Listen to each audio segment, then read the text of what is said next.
Welcome to the Heart of Business podcast, sponsored by International Facilitators Organization. I'm your host, Mo Fatalbab, and today our guest is David Duerr. He's an entrepreneur that I met back in 1998 at the Entrepreneurs Organization in Chicago, and he had started one business, and since then, he has started and sold 8 businesses and has become a venture capitalist along the way. And David, welcome to the show. It's good to see you again, Mo. It's been a long time. It has been a very long time. So, David, I want to start with your first entrepreneurial spark. What was the very first thing you did? I'm sure you did something when you were, a teenager or something like that. What was the very first spark? I had a little snow shoveling business. I was born and raised in Buffalo, New York, and so Ah, every time that it would snow out, we would, have the day off, assuming the snow was large enough. And me and my buddy from next door would grab our shovels and off we went. And so we had, the houses that we knew would always hire us, and you just had to get out early, and because they needed to obviously get out of their driveways. And so probably my first little business was as a young teenager, and maybe I wasn't even a teenager, but we'd go out and shovel all day long. this puts a smile on my face because I'll tell you, even at this age of mine, which I don't have to mention on air, so to speak, is even at this age of mine, when it snows here in DC, I love not only to shovel our little driveway, but our neighbors and our other neighbors. Yeah. I just love it. It's so fun. And crazy story, our one neighbor is from Buffalo and has become one of our best friends. He's got the whole pandemic, he saved our community because he was the Okay. gathering spot. So Buffalo just keeps coming up in my life. I've known you for God knows 25 years and did not know you're from Buffalo. Yeah, I grew up in a small little lumber and steel town called North Tonawanda, right on the Erie Barge Canal, kind of right in between Buffalo and Niagara Falls. Okay, Yeah. lovely. So your first real business after that, what happened next? Yeah, it was a company, it was in the contract furnishings industry. It was a company called Workspace. And Hmm. I had, coming out of college, I couldn't find a job. And the one job that I found was for a contract furniture distributor company called Business Interiors that was located just near O'Hare Airport. And so I became a salesman in that business. And, once you kind of get into an industry and you learn that industry and you learn the players and the products and the services and all that kind of stuff, you're kind of stuck in there, for a bit. And I ended up becoming a salesman, worked my way up from a salesman into management, and was there about 7 years. I was their VP of sales and marketing. I think it was in 1995, and I just had an itch to do my own thing. And I had a couple good friends of mine who were very successful entrepreneurs that had made some money, who were interested in helping me see out my dream. And so I left the company that I was with and basically started a competitor doing the exact same thing, but I was a one-man band, and they were I think at the time about $100 million company. And Hmm. so we had to figure out how to be different, and hired a few people, went out, knocked on doors, found a couple customers, hired a few more people, found a few more customers, and we just, pieced the thing together. And every single day, it's like, I don't think this is going to work. We got to shut it down. And then the next day it was like, how do you hire enough people? I ran out of money several times. I was on the verge of shutting it down several times. And then, you kind of get past that inflection point where things look really, really, really good. And then just built a really nice business. It was a nice medium-sized business. I think we got up to, boy, 25 million maybe in revenue. Began to do an expansion into other marketplaces. Indianapolis, we were looking at Columbus, Kansas City, and at that time, Boise Cascade Office Products was a big player in they were trying to get more into commercial furniture. and they were very interested in acquisition of my company. I stayed with them for about 18 months. We did a whole bunch of acquisitions, which was awesome experience for me. And I think, to my understanding is today that little company that I founded back in 1995 is over $1 billion in revenue. Oh my God. And they've done an awesome job with it. It was a great experience for me, packaging up the business, selling the business, selling it or running it as an employee versus an owner. It was a great experience. So when did you decide you cannot be an employee anymore? I was in my late 20s. I had some mentors that were successful, very successful, as business founders and business leaders. And I just felt that I wasn't going to be able to achieve the goals that I wanted in my life being an employee. I Mm. just felt that I needed to be the guy, kind of, steering the ship, for good or for bad. I just felt that I had the ability to do that, and I just got that itch. And the timing was right at that moment in time. And I didn't have kids. And if I was going to take risk, now was the time to do it. And I had a couple really good mentors. The two guys that got behind me in that business. And I call them investors, but they were more partners than they were investors. They weren't write a check and call me next year, let me know how we did. They were very active, and they taught me so much, about just about culture and customers and employees and all the different things that you need to do to differentiate your business and to build value. And they were terrific friends, terrific business partners and mentors, and I wanted to be like them. And I was very fortunate that that was able to come back. It was able to come together at that moment in time in 1995. And what kept you going during some of those difficult times? I mean, you said it was up and down, and one day we're going to shut down, one day we need to hire a bunch of people. What kept you going? Well, I'll tell you. Yeah, I talked a second ago about being an employee. Um, when you're an employee, stuff gets bad. Your boss is all over you. You don't like your job. You always quit. You always have that. You have that. That ability to walk away. When you're an owner, you can't. You don't have the choice. No matter how bad the day is, no matter how bad sales are, no matter what the pressures are, you can't quit. And so what keeps you going is you don't have a choice. You You don't just have a don't have a choice. choice. You can fail, and people certainly do fail. But most people don't give up without a fight. And sometimes, I can think of, lots of different examples, when it was dark and you just got to muscle your way through it. And you got to be creative, and you got to think your way out of the problem, and you got to work the phones, and you got to be a salesman. You got to do all the things you got to do. And sometimes you're selling partners, sometimes you're selling bankers, sometimes you're selling customers, sometimes you're selling employees. But you just can't ever quit. As an employee, you have the ability, what? I just don't like it anymore. So you walk away. You can't do that as an owner. When you say you can't quit, that is absolutely what's been drummed into me from just running marathons and triathlons. That's the mentality. You don't lose unless you quit, Yeah. basically. Yeah. Yeah. Yeah. It's for me, quitting wasn't an option because if I quit, people lost money. Mm. People lost their jobs. Mhm. Customers stopped being served. Yeah. And so one of the things I'm most proud about in my career is I've raised a lot of at-risk capital to build businesses.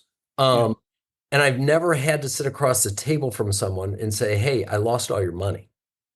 And I've never had to do that. Now, some of the checks that I've been able to give back to people are bigger than others. Yeah. There's some successes which I'm more proud of the result than others, but they've all been successful. And That's anybody, an incredible achievement, David. Listen, I know a lot of people that do this kind of work that you do, and a yeah. lot of entrepreneurs, and to every one of them has been a success is an incredible achievement. But I will tell you, for me personally, Yeah. um, a motivator, a huge motivator, Mm. is the fear of sitting across from somebody saying, you believed in me and I failed you. Oh, and by the way, I lost all your money. Yeah. And people understand that. Sophisticated investors understand the risks going in to a deal, but they don't invest in you because they think that you're going to lose their money.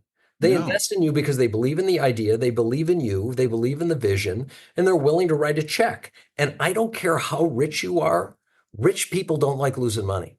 No. They don't, because not only is the financial loss, which might not be life-changing, but it's I made a bad decision. Yeah. And so I've been very fortunate in my career that in all the at-risk capital that I have raised, both on the equity sides and on the debt sides, everybody's always been paid and everybody's always made a return. And so when I look back on the successes that I have had, I'm most proud of that because I've knock on wood, have never had to do that yet in my career. And I'm very fortunate and blessed that I can say that. Loving the story. Mhm. Amazing and inspiring and so cool. So you sell the business Yeah. and do you go on vacation for 5 years? Do you You go know, right to work? What happens next? I'll tell you, it was one of the worst times of my life. Mm, I had sold the business, mm, um, made some money, mm, didn't need to worry about getting paid, the next week. mm, Not enough money that I could live the rest of my life at the lifestyle I wanted to live, mm, but it was a nice hit. It was a nice win. It was very rewarding for me and gave me, a lot of security and confidence moving forward that I can now do other things and make decisions. So my last day was December 31st of 2001. mm, And so I decided I'm going to take some time off mm. and just relax. Now we're in the middle of the winter in Chicago, so there's not a lot to do. We just had a baby, so the baby was relatively young, and I decided I'm just going to take some time off. And I will tell you, Mo, that I think my time off was probably all of about 2 or 3 weeks, and I was miserable. I was Mm, absolutely miserable. And I think a lot of it had to do with I just had no purpose. My phone wasn't ringing. I was yesterday's mashed potatoes. Nobody cared. The employees didn't call you because you can't do anything for them. Customers didn't call you because you didn't do anything for them. So there used to always be that big line outside your office. And at the end of the day, you're exhausted because you know, people are coming to you because you can help them fix their problem. And yeah. now all of a sudden, nobody needs you. Nobody's emailing you. You look at your email and you got all excited when it was like a spam. And but the phone's not ringing, everybody moved on. So it got It, lonely. it got lonely. I had no purpose. Mm, And so I really struggled. And my intention was probably to take 6 months or a year off and just kind of figure it out. And it didn't work out so well. And And, so and and just for reference point, at that point, you're a golfer, you love golf. yeah, It isn't like you got nothing to do. no, but I'm in January, in Fair. January of Chicago, so there was no golf, Okay. and there was none, and so I really struggled with it, and so I ended up with putting a small investment firm together to just basically put up a shingle. I called it Focus Equity Partners, and it was intended to be kind of like operational private equity.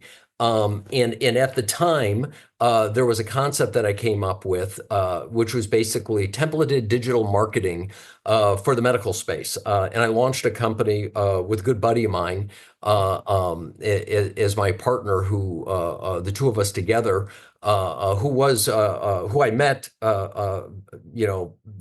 back in the YEO stage. He was a YEO member as well. And we put this business together called Office Site, and it provided templated marketing to physicians.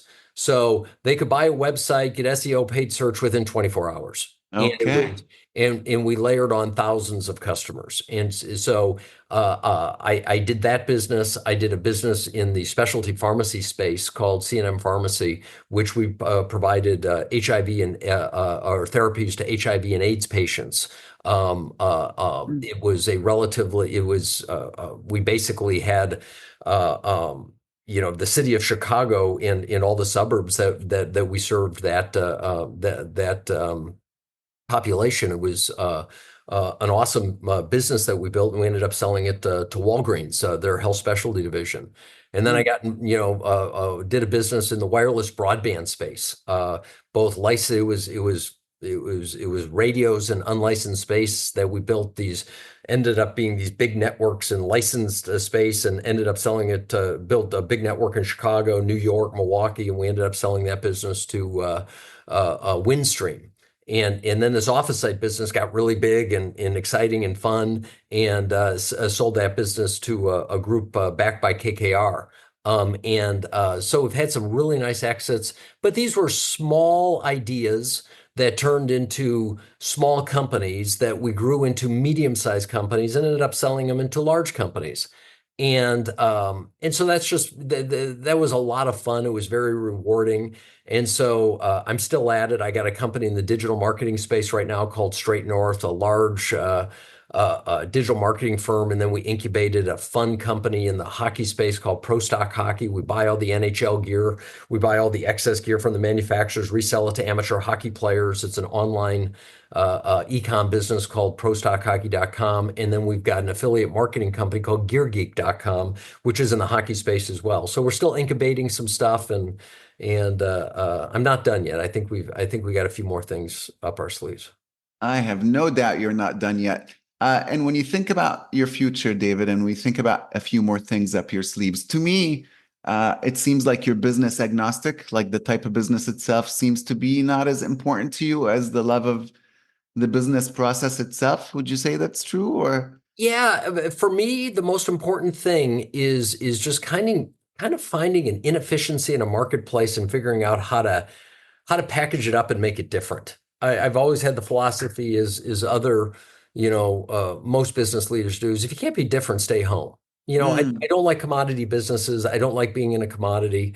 I like there's certain aspects of the business. I like a technology component to it. I like a marketing and a brand component to it. I like kind of that mission critical thing. So like if you look at our Straight North business, we're in the lead gen business. We drive leads, to our customers. They don't get leads. Their businesses don't grow. It's mission critical. They have a bad lead day, they yell at us. They have a great lead day, they hug us. So I like these businesses that can be different, that can be fun, that can be branded, can be interesting, and those tend to have a technology and marketing component to it. And so that's kind of been the ingredient. I like service businesses a lot. Um, I like businesses. I prefer B2B, but like our hockey business is B2C. I like sitting across the table from CEOs. I like businesses spending money with businesses. It's easier to get money out of somebody's pocket when it's a business versus as a consumer. Um, I like building things that can scale, can get big, can get interesting. Those are, but yes, am I industry agnostic? Very much so. But I think my specialty is certainly on the finance and marketing side. And so I don't think I'd be good in metal bending unless I can figure out how to make metal bending fun and interesting and cool. Yeah. I But you don't, have a criteria. It sounds like you have a yeah, very strict discipline criteria for how you choose what you're going to go into. yeah, very much so. Yeah. So I want to go back to the early days. And you were in EO. We met when you were a member of EO. It was called YEO, the Young Entrepreneurs Organization, Yep. and then became just the Entrepreneurs Organization. And I'm just reflecting on all the time we had in those incredible retreats and being in that forum group, and just what takeaways do you have reflecting back on that and how it impacted you in your business and maybe even personally? Yeah, I think if you go back in time to when I joined YEO, it was in the mid 90s. Mhm. I was truly a young entrepreneur, Yeah. um, and I was struggling. I was struggling to find customers, to sell things, to hire people, to generate. I mean, all the things that most small young business entrepreneurs have. I was no different. I didn't hang my shingle and success went straight to the moon. There was more times than not, probably that I thought about shutting down the business than expanding and growing it. And so I was struggling, and I can't recall for the life of me how I got introduced to the YEO, but I got introduced through somebody who says you got to join this organization because it's people that are in a similar place than you are. And so I went to a couple of little, things or whatever, and ended up joining, became a part of a forum group, which I think was critical to the foundation for my success, because there were people in the forum at the time. We were all in different places, but for the most part, we were bootstrapping guys who had just not figured it out. And we were learning from each other's experiences. And then as time went on, we had a forum member, that sold his company and made a ton of money. And that was tremendous motivation and aspiration, for all of us, because you're like, oh my God, one of our own, rung the bell. This was huge. And then another one did. And then we had a couple that went out of business. And so you lived, it was you were seeing, both ends of the spectrum of what could happen to you. But it was so important to I think my development as a leader, as a decision maker, to be able to have conversations with people that were in a similar place than I was. At a similar time. I would say plus or minus, we were probably all within 5, 6 years in age. Certainly all our businesses were similar. They were all, probably $1 million to $20 million in revenue. So nobody was, a publicly traded company, and all of us had raised a little bit of money or bootstrapped it. And it was critical, I think, for the foundation of my successes. Well, that is wonderful to hear and music to my ears, given all your successes. So you're a big golfer, Yeah. and I've just taken up the sport, and I'm really, really falling in love with it. And I see your smile. I'm wondering what golf means to you in terms of business, whether it has to do with sales or whether it has to do with just analogies that compare the two. Oh boy. I would say when it comes to the game of golf and you apply it to business, Yeah. um, probably the best thing that golf does is you have a captive audience for 4 hours. You Mm, have relationship building, you have storytelling, you see a lot and learn a lot about somebody when they're golfing. You see about their temper, you yeah. see about their just how they react to whatever the game delivers for you on that point in time.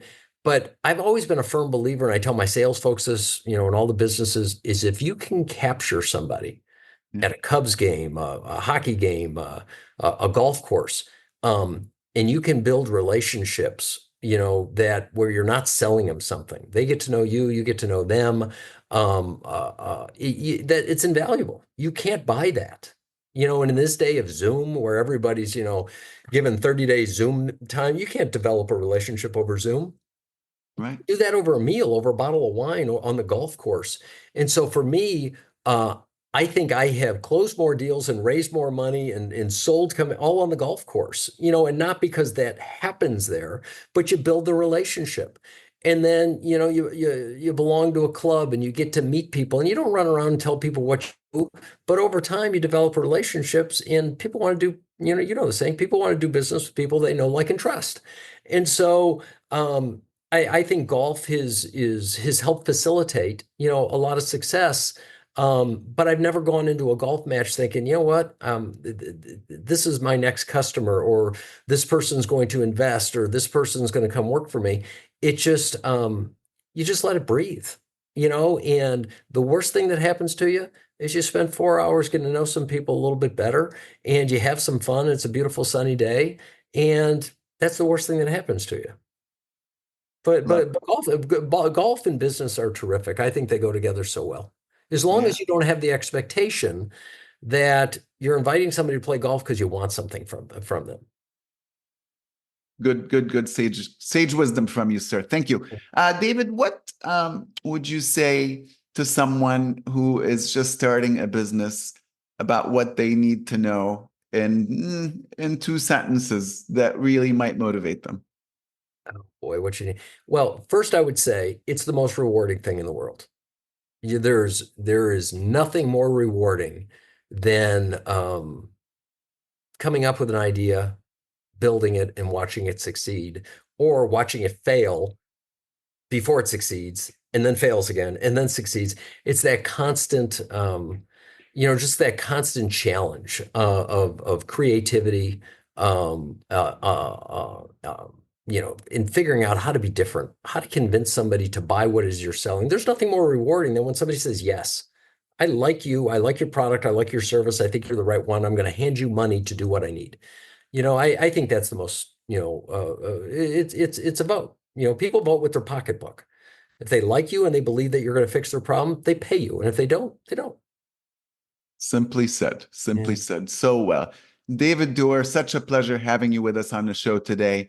It was really an incredibly motivating conversation that I can't wait to hear again. You can follow the Heart of Business podcast wherever you get your podcasts. Also, podcast reviews have a real impact on a podcast visibility. So if you enjoyed today's episode, please like it and give us a review. Finally, you could find all our episodes at internationalfacilitatorsorganization.com. Thank you for listening and have a great day.